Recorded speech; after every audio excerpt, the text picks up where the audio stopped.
Salut tout le monde, bienvenue sur Podcast Magazine. Aujourd'hui, on a deux invités. On a un CPE, conseiller principal d'éducation. Tout à fait. Louis. Salut Louis, ça va? Bonjour, très bien toi. Ça va. On a une petite nouvelle qui rejoint l'équipe de Rostand Télévision. Priscille AP, assistante Bonjour. pédagogique. Comment ça va bien? Ça va super. Tous les deux, vous êtes en forme? Très bien. Bon, vous allez débattre. Ça va être saignant.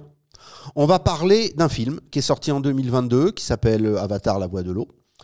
Et vous n'êtes pas d'accord tous les deux. Mais alors, vous n'êtes pas d'accord de chez pas d'accord. Il y en a un qui aime, il y en a une qui aime pas. Vous allez nous expliquer un petit peu pourquoi. Alors, on va pas être galant. On va commencer par Louis, parce que j'aime bien qu'il nous explique pourquoi c'est bien. Tu vas avoir 10 secondes pour nous dire pourquoi tu aimes bien. Et Priscille, tu vas avoir 3 minutes pour nous dire pourquoi tu n'aimes pas. Comment ça, c'est pas égal? Mais c'est comme ça, c'est la vie. Non, plaisanterie mise à part. On commence avec Louis. Vite fait, avant de lancer le débat. Pour présenter le film finalement. Ouais. Rapidos, Ouais. et surtout, ceux qui l'ont vu, ils comprendront. Ceux qui l'ont pas vu, ils ont qu'à aller le voir pour comprendre le débat. Explique-nous surtout, vite fait, c'est quoi le film, et vite fait, pourquoi t'aimes bien. Et ensuite, on débat. Alors, Avatar, la voix de l'eau, c'est la partie 2 d'Avatar qu'on a eue en 2009. Donc, c'est un film qui nous parle d'une espèce sur une planète qui s'appelle Pandora. Une espèce qui s'appelle les Na'vi. Là, on découvre justement l'envers du décor, comment le peuple Na'vi vit. Et on a un petit peu une problématique de métissage entre un Na'vi qui était anciennement un humain et qui a construit une famille. Et il se fait chasser. Enfin, non, même pas. Il part de lui-même finalement pour découvrir d'autres Na'vi, pour protéger sa famille et son peuple en même temps. Et toute l'histoire et l'intrigue du film va se tourner autour de cette famille qui part en exil justement pour se protéger et protéger les siens. Et ce qui est très intéressant pour moi, c'est qu'on découvre une autre population de Na'vi, les Na'vi de l'eau. Ok, alors donc maintenant, on a à peu près vite fait compris l'histoire. Pourquoi t'as aimé ou t'as adoré ce film? Alors, étant donné que je l'ai vu 4 fois au cinéma, je pense qu'on peut dire que je l'ai adoré. Ouf. 4 x 3, ça fait quand même un peu plus de 12 heures. Hein. Oui, 3h16 exactement. Mais c'est vrai qu'aujourd'hui, avec le recul, et je l'ai revu dernièrement, c'est vrai qu'il y a des critiques, on en avait parlé un peu avec Priscille, il y a des critiques que j'aimais maintenant sur le film, on aura l'occasion d'en discuter. Mais moi, j'ai adoré parce qu'on retrouve des graphismes identiques à celui de 2009, si ce n'est mieux. Le scénario, bon, même si on pourrait lui reprocher quelques petites critiques, moi je trouve qu'il est quand même bien ficelé, même si on a la quête d'identité d'un des enfants. Bon, moi je trouve que le métissage est bien abordé, les problématiques écologiques également. Je trouve que finalement le film dans l'ensemble est bien. Après, c'est vrai que l'attente qu'on a eue, plus de 10 ans d'attente pour avoir un film comme ça, bon, je trouve qu'on aurait pu faire ça un peu plus vite, mais en tout cas, quand on est dedans, qu'on le voit en 4K, on est dedans, quoi. Franchement, Réponse rapide avant de donner la parole à Priscille. C'était mieux abordé que dans le 1? différemment abordé, parce que je trouve que dans le 1, on abordait beaucoup plus les questions d'écologie, on abordait beaucoup plus la question de la famille, même si dans le 2, la famille est bien abordée, mais abordée sous un angle bien différent, je trouve, par rapport au 1. C'est vrai qu'on a plus la question d'identité des enfants, qui sont métissés entre l'humain et le Na'vi. On le voit bien quand ils arrivent dans le peuple et qu'ils voient qu'ils ont que 5 doigts au lieu de 4, ils disent c'est des bâtards, quoi. Donc effectivement, je trouve que la question du métissage est beaucoup plus abordée que la question du peuple en lui-même. On va nous dire, Priscille, elle va nous dire ce qu'elle en pense de tout ça. Je vais commencer quand même par le positif. C'est vrai que le film était très beau, donc c'est indéniable. Et c'était très agréable à voir au cinéma. Ce que je conseille aussi, parce que je pense qu'on n'a pas du tout le même ressenti si on le voit à la télé. Et je rebondis sur ce que tu viens de dire, Louis. Dans le positif, c'est vrai que l'aspect ethnique bâtard était très intéressante, notamment du point de vue des enfants. Mais ça m'amène directement à un point négatif. C'est que finalement, ça n'a pas été tant développé que ça. Et le côté ethnique, on a un Je suis nouveau... pas d'accord. Parce que... Laisse-la finir. On a un nouveau peuple qui arrive et finalement, même en termes de graphisme, on a l'impression de retrouver un peuple qu'on connaît déjà, les Tahitiens. Ils ont vraiment les mêmes tatouages. Enfin, je veux dire que si on va vraiment dans une nouvelle culture, on pousse la chose, on va dans des hommes qui sont bleus, pourquoi on a l'impression que c'est des humains et qu'on a même l'impression de connaître déjà la culture? Alors, juste, écoutez-moi, faites-moi un grand plaisir. J'adore le débat. Faites des réponses 1 milligramme plus courtes, comme ça, on pourra aborder plus de questions. Okay. Louis. Alors, moi, je suis pas d'accord avec toi parce que je trouve que la question du métissage et de la question de la recherche d'identité est extrêmement bien abordée. Alors, certes, elle aurait pu être plus abordée, mais je trouve que ça aurait été contraire à l'image et à l'identité du film. C'est que le cadet des enfants, finalement, se retrouve dans le Tulkun, qui lui-même a été exilé. Je trouve que la question d'identité, en fait, finalement, c'est la ligne directive du film, l'identité et le métissage, et de savoir est-ce qu'on est humain, est-ce qu'on est Na'vi, où on se positionne, et finalement, est-ce que notre seul point commun, c'est d'être vivant, d'être humain, et de défendre Pandora. Raconte pas toute l'histoire, je vais vous dire pourquoi. D'abord, j'espère qu'il y a pas mal de gens qui vont écouter. Il y en a qui ont vu le film, ils seront d'accord ou ils seront pas d'accord, ils auront des commentaires pour ça. Il y a peut-être des gens qui n'ont pas vu le film, donc on va voir si ça va leur donner envie ou si ça va pas du tout leur donner envie. Moi, une question rapide et une réponse rapide. Le 1, t'as aimé beaucoup? Le 2, t'as aimé plus? Je dirais que le 1, je l'ai préféré au 2. Pour la simple et bonne raison que le 1, je ne le connaissais pas. Et que le 1, j'ai découvert un univers qui était totalement nouveau. Et que le 2, j'avais déjà des a priori par rapport à l'univers. Là-dessus, vous êtes peut-être d'accord un petit peu là-dessus. Là, on est un peu d'accord. Moi, j'ai aimé le 1 par son originalité, sa nouveauté, ce qu'il proposait. Et je trouvais que le 2, finalement, il a moins réussi à faire passer les messages et qui noyait beaucoup d'informations. Après, le 1 était fait en 2009, donc il faut remettre en contexte. En 2009, par rapport à tout ce qui se faisait au cinéma, il a vraiment détonné par rapport à ce qu'on voyait. On est en 2023, on a eu des films qui étaient... même Netflix, maintenant, fait des productions qui sont totalement bien. Et qui, bon, c'est pas encore aussi bien qu'Avatar 2.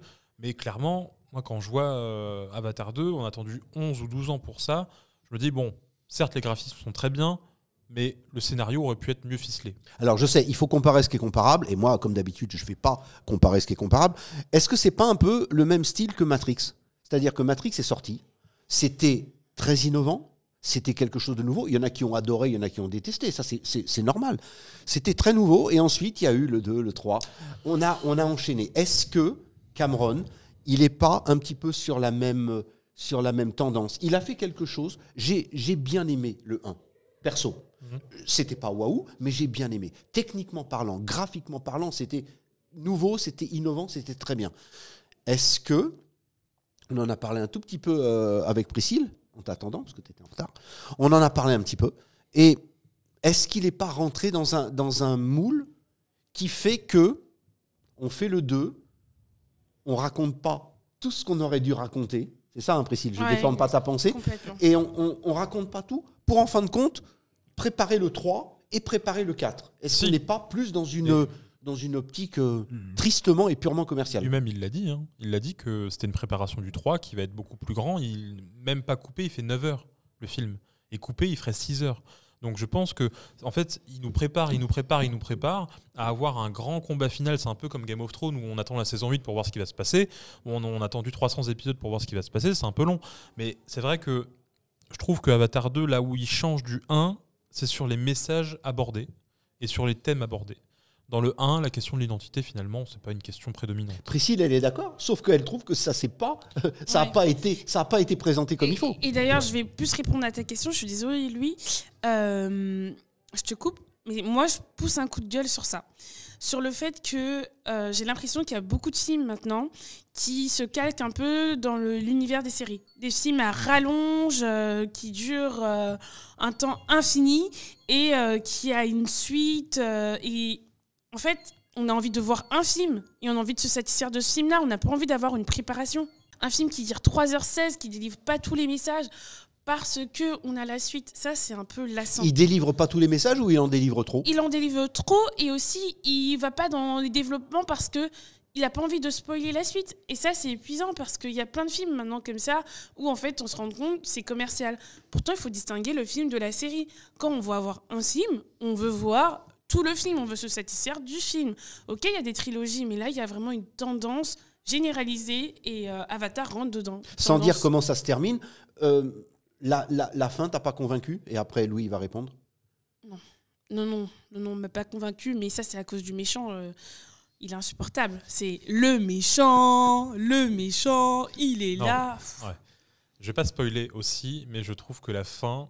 Moi, je suis resté sur ma fin, parce que c'est vrai que 3h16 pour une fin comme ça, où, de toute manière, c'est prévisible, le méchant, voilà. Moi, clairement... Je suis un peu dégoûté. Je m'attendais à ce qu'on arrive enfin à sortir de ce personnage. Lui, il n'est pas aussi waouh que ça sur le numéro 2. Alors. Je prends du recul. C'est vrai qu'en le regardant, je me fais putain, ouais, effectivement, lui, ce serait bien qu'on passe à autre chose et qu'on trouve un autre méchant ou même une autre. Je t'interromps. On est bien d'accord. Ça fait longtemps qu'on le prépare, ce podcast. Ça fait longtemps qu'il devait être fait. Quand on a parlé au début, t'avais pas ce discours-là. Tu l'as vu. C'est bien d'admettre et de changer d'avis. Mais c'était waouh au départ et ça l'est un peu moins. Comme on en a discuté plusieurs fois avec Priscille, c'est vrai que le waouh du départ, il partait du graphisme. Et l'histoire, finalement, même si elle était un peu bancale, le graphisme compensait ma joie. Voilà. Et c'est vrai qu'aujourd'hui, en le regardant, en ayant déjà vu les graphismes, en étant habitué, je regarde, je m'intéresse un peu plus à l'histoire, au texte, comment c'est écrit, et puis au thème abordé. C'est vrai que moi, je trouve que le thème de l'identité est bien abordé. C'est vrai que le thème de l'écologie avec les Tulkun, ce qui, pour moi, je le caractérise un peu avec les baleines, tu vois, la chasse à la baleine, la chasse au dauphin. C'est vrai que je trouve ça hyper intéressant. Par contre, là où je vais émettre une petite réserve, c'est que quand je regarde la durée du film et que je regarde le scénario, l'histoire, comment ça se profile, je me dis, finalement, peut-être qu'il a abordé trop de thèmes, mais peut-être que finalement, ce qui nous prépare dans le 3, ça va être waouh. Et que là, c'est une préparation. Les thèmes qui ne sont pas abordés en profondeur... Et tu vas avoir le même discours avec le 3 en disant, il nous prépare le 4. Passons au 4, quoi. C'est ça le problème. Non, mais après, c'est vrai que j'aimais la même critique que Priscille sur le fait des Tahitiens, sur le peuple de l'eau. Quand on les voit, on se dit, ouais. Là, par contre, c'est gros comme une maison, c'est falsifié. Enfin, je veux dire, c'est les mêmes. En tout point, ils ont juste changé la couleur de peau, les tatouages chez les mêmes. Tu vois Vaiana, tu vois Avatar 2, quoi. Donc, c'est vrai que, là, il aurait peut-être pu creuser un peu plus le truc. Mais après, c'est son histoire, c'est son univers, c'est lui qui sait où il veut aller. Nous, on est juste des spectateurs. Et maintenant, là où il va réussir, c'est s'il arrive à nous emmener là où il veut aller. C'est vrai que pour le coup, moi, il m'a emmené. J'ai mis des doutes. Je change de thème. Un autre truc qui m'a absolument déplu aussi dans Avatar, c'était finalement la place de Neytiri. C'est bien ça le prénom? Je suis nulle avec les prénoms. Ouais. C'est la place de Neytiri et la place finalement de la femme et de la famille. Alors, je pense que lui, il a bien dit. C'est vrai que c'était intéressant de mettre l'accent sur les enfants et leur quête d'identité. Ça, très bien. Mais c'était la famille dans le modèle américain. 2 hommes, soldats avec le père qui guide la nation, et la femme derrière qui finalement va avoir un rôle que très très très peu tardivement vers la fin, et un rôle un peu de femme hystérique. Donc c'est vrai que ça pose question. On est du coup dans une nouvelle société. On est dans un nouveau monde. Et finalement, on retrouve les Américains avec leurs codes, leurs modèles. C'est problématique quand même, je trouve. C'était un Rambo nautique. C'était un Rambo nautique. C'est problématique. Non, mais je suis d'accord avec elle par contre sur ce point-là, parce que c'est vrai que quand on regarde bien et qu'on analyse bien, c'est une production américaine, c'est vrai. Les Américains sont un petit peu très très autocentrés sur eux. Quand ils parlent quand il y a des films sur des univers différents, extraterrestres, etc., c'est toujours l'Amérique qu'on prend comme exemple en parlant de la Terre. Et c'est vrai que là, le modèle américain est prédominant, mais est-ce que c'est pas la plus grosse puissance mondiale? On va pas parler de la Russie, mais est-ce que c'est pas la plus grosse puissance mondiale qui représente la Terre? Ça c'est encore un débat, on n'a pas trouvé de consensus, mais c'est vrai que le modèle américain qui est prédominant même chez les navis, c'est vrai que là c'est un peu poussé. Par contre, là où je suis pas d'accord, c'est que Neytiri, je trouve qu'elle a une place importante aussi, peut-être pas assez développée, mais je pense que ça va être développé dans le 3, vu que ça va être le peuple du feu, mais je trouve que dans le 2, c'est vrai que son rôle arrive vers la fin. Mais en tout cas, là où c'est extrêmement intéressant, c'est de voir sa détresse quand ils doivent quitter leur peuple. Elle veut pas quitter le peuple. Lui, il dit, pour le bien de notre famille et pour le bien de notre peuple, on doit les quitter. Il faut prendre des choix. Forcément, c'est le père, c'est le mec qui choisit. Bon, là, on peut se positionner, le modèle patriarcal, ce qu'on veut. Mais après, ça reste un film. Mais là où je rejoins Priscille, c'est qu'un film véhicule des messages, véhicule des idées. Et est-ce que c'est pas le meilleur moyen pour véhiculer de bonnes idées et des bons messages? Mais du coup, c'est pour ça que je rebondis, c'est pour ça que j'ai pas aimé ce film. Avatar, c'est un film, et c'est pour ça que le 1 était spectaculaire. C'était un film qui véhiculait une idée nouvelle quand même. Protection de l'écologie en 2010, mais pas sous forme de documentaire, sous une forme, on va utiliser de la 3D, on va divertir. Alors, on n'a peut-être pas adoré, mais c'était très intéressant.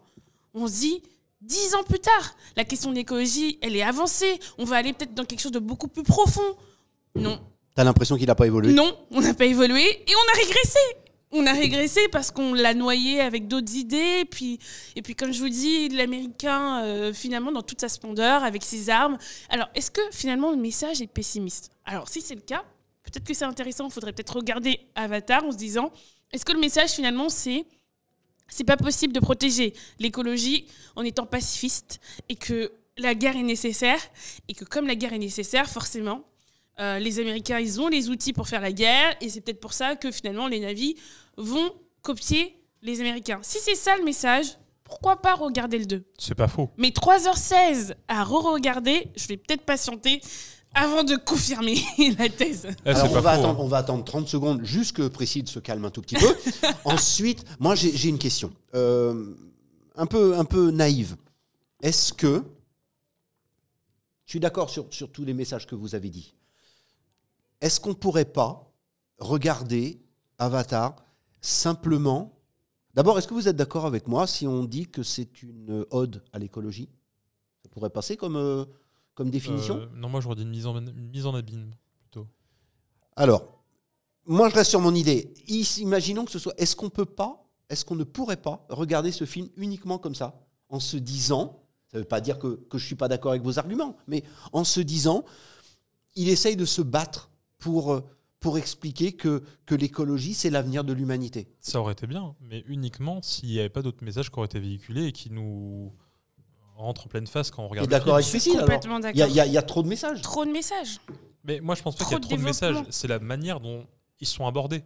On peut aborder plein de messages dans un film ou dans une série ou dans ce que tu veux. C'est la manière dont tu l'abordes. Si Priscille disait tout à l'heure que le nombre de messages était noyé. Ça tombe bien, puisque ça se passe sous l'eau. Mais la question est de savoir, est-ce qu'il y en avait trop? Est-ce qu'il aurait pu diminuer un petit peu le nombre de messages et peut-être les présenter autrement? Je ne sais pas ce que pense Priscille, mais moi je donne mon avis. Elle va le dire dans pas longtemps. Je pense qu'il y a eu trop de messages et que ça a été abordé de manière trop chronologique. On passe du début, on découvre la famille, on nous explique ce qui s'est passé. Merde, pardon.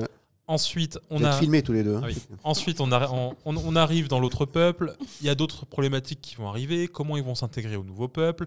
Ensuite, il y a d'autres problématiques, les Tulkun. Enfin, tout est abordé de manière chronologique et pas fusionnelle. Tout devrait être abordé partout, en même temps, de manière mesurée. Et le problème, c'est qu'on nous parle... le film, tu peux le décomposer en plusieurs scènes. Oui, complètement d'accord. Un message, une scène. Un message, un passage. C'est sûr qu'en 3h16... C'est mieux dans le 1. Oui. Mais dans le 1, c'était abordé de manière... ça se filait bien. C'était plus imbriqué. Oui. Je suis complètement d'accord avec toi. On comprenait mieux le 1. Complètement. Oui. C'est plus imbriqué et on comprenait que tout était lié. Là, il y a une dissociation qui est forte et je pense que on revient sur le fait que c'est une préparation à. Ouais. Et c'est ça le problème. Et c'est ça qui te gêne. Et c'est ça qui est dommage. Donc, si vous voulez vous dire, bon, j'aurai quelque chose à regarder chaque année qui sera divertissant, bah, regardez le 2, ça va vous préparer au 3 et ainsi de suite. Non, mais le 3, c'est pas pour l'année prochaine, c'est pour 24. Oui, mais du coup, voilà, ça fait une distraction à peu près chaque année. Est-ce que c'est ça le but, l'essence d'un film ? Tout dépend comment tu le vois. Est-ce que tu vois un film comme une histoire à raconter d'un univers ou est-ce que tu vois un film uniquement comme 3h16 ? Moi, je pense que le plus intéressant, toutes les séries et les films que j'aime, c'est des histoires, des univers, des choses qu'on ne connaît pas, qui ne ressemblent pas au réel. Donc j'avoue que pour le coup, Avatar, étant un petit peu dystopique et totalement différent de ce qu'on peut vivre et de la réalité, je pense qu'il faut le voir comme c'est. C'est un film qui nous prépare à d'autres films, c'est un film qui nous parle d'un univers. Pour qu'on comprenne bien, il va falloir quelques films pour qu'on puisse comprendre tout l'univers. Complètement d'accord avec toi sur le fait que, pareil, j'adore les films qui parlent... qui sont... dans un nouvel univers, qui sont dans une science-fiction. Mais le souci d'Avatar, c'est qu'il a voulu faire ça. C'est pour ça que le 1 était très bien. Mais dans le 2, finalement, il est revenu à la réalité et il n'a pas réussi à nous transporter Moi, j'avais vraiment l'impression que c'était des hommes, juste avec une peinture bleue. C'est dommage. Le 2, pour toi, c'est simplement une marche pour le 3. C'est une marche pour le 3. Louis ? Bah écoute, moi je vais finir en disant que j'ai un avis un peu plus nuancé. Je dirais plutôt que ça ne nous prépare pas au 3, mais ça nous prépare au 3, 4 et 5, parce que c'est tout un univers qu'on est en train de découvrir avec d'autres populations qu'on ne connaît pas. La dernière critique que j'émettrais, c'est que je trouve que ça ressemble beaucoup trop au film Avatar, le Maître de l'air, où on nous parle des 4 éléments. Et quand je vois le nom du 3 et bientôt le nom du 4 qui va sortir, je trouve que ça ressemble grandement à Avatar, le Maître de l'air. On a Avatar 1, Avatar, la voie de l'eau, Avatar, le peuple du feu, etc., etc. Bon, écoute, on aura le peuple de la forêt, le peuple des rochers, on aura tout ce que tu veux. C'est vrai que je pense qu'on va peut-être trouver un autre nom pour essayer de sortir du carcan la copie du film. Pourtant, c'est 2 univers différents, mais c'est vrai que le nom est le même, quoi. Il y a quelque temps, on avait les martiens et les petits hommes verts. Maintenant, on a les grands hommes bleus. Est-ce que ça donne envie, ça donne de l'espoir pour l'avenir de l'écologie, de l'humanité et tout et tout ? Je suis d'accord avec Priscille dans le sens où elle voit le film comme une revendication de l'écologie activiste plutôt, et pas passif. Parce que quand on voit les véganes aujourd'hui, est-ce qu'ils sont passifs ? Est-ce qu'on voit les féministes, est-ce qu'ils sont passifs ? Est-ce qu'on voit les revendications, est-ce qu'elles sont pacifistes ? Je trouve que non. Et peut-être que c'est le meilleur moyen de se faire entendre. Est-ce que c'est le meilleur moyen pour se faire comprendre ? Je suis pas sûr. Mais en tout cas, le meilleur moyen pour se faire voir, c'est effectivement de ne pas être pacifiste. Quelqu'un qui va manifester dans la rue pacifiquement, on s'en fout. Par contre, s'il fait chier, bon, là, par contre, oui, on va regarder. Je pense que avoir abordé la question du fait que, finalement, il fallait agir, et agir activement, c'est une bonne chose. Maintenant, quels sont les moyens ? Et j'ai l'impression que Avatar nous montre que, parce que ça se passe mal pour tout le monde, et que ça va pas s'arranger, et qu'ils vont être dans une guerre perpétuelle, et que du coup, pour moi, Avatar nous montre que les armes, c'est pas la solution. Et la guerre n'est pas la solution. La solution, c'est la compréhension. Mais les hommes ont du mal à se comprendre. Ils n'ont pas ce style-là de connexion. Les hommes n'arrivent plus à se comprendre. Et du coup, c'est quand même un message assez pessimiste. Et finalement, la meilleure solution, c'est l'amour et la famille. C'est les deux. deux. C'est beau. Alors, c'est presque aussi beau pour une conclusion. Moi, je voudrais juste vous remercier d'être venus. Juste un dernier mot. Vous allez essayer tous les deux en 15 secondes. Parce que ça fait 23 minutes qu'on est ensemble. C'est un plaisir, mais bon. En quelques secondes, quelqu'un qui n'a pas vu le film, Louis, tu lui dirais quoi pour essayer de le convaincre d'y aller ou de ne pas y aller? Et ensuite, même question pour Priscille. Alors, le convaincre d'y aller, je dirais qu'il découvrira des graphismes incroyables qu'il n'a jamais vus, un univers fantastique qui regorge de richesse et qui est extrêmement intéressant à regarder, même juste pour les yeux, pas forcément pour analyser. Et en plus de ça, il découvrira une famille aimante et peut-être qu'il se retrouvera dedans. Priscille ? Alors, je lui dirais d'y aller pour pouvoir mieux critiquer parce que ça reste quand même beau et divertissant, mais il ne faut pas qu'il s'attende à un scénario qui soit profond. C'est Avatar, la voie de l'eau, mais dans les profondeurs, on reste en surface. Merci mille fois à tous les deux. On va refaire d'autres podcasts ensemble parce que c'était un plaisir de vous recevoir. Merci mille fois encore d'être venus. Et puis nous, on va se retrouver très bientôt pour un nouveau podcast. Nous, on va se retrouver très bientôt pour un nouveau podcast. À très bientôt. Bye bye.